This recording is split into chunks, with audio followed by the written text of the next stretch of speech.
தேவி அம்மா இறந்ததுக்கப்புறம் நாகராஜ் அண்ட் சங்கீதா 2 பேருமே சுக்குநூறா உடைஞ்சுட்டாங்க. அண்ட் முக்கியமா சங்கீதா இன்னும் தேவி அம்மா நெனப்பாவே இருக்குன்னு சொல்லிட்டு எமோஷனலா இப்ப ரீசென்ட்டா ஒரு போஸ்ட்டும் போட்டிருக்காங்க.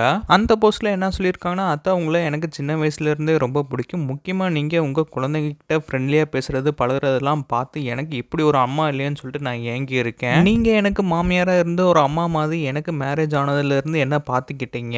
என்னோட 2 பிரெக்னன்சிலயும் என்னையும் என் குழந்தைங்களையும் அம்மா வீட்டுக்கு அனுப்பாம நீங்க தான் கேர் பண்ணிக்கிட்டீங்க.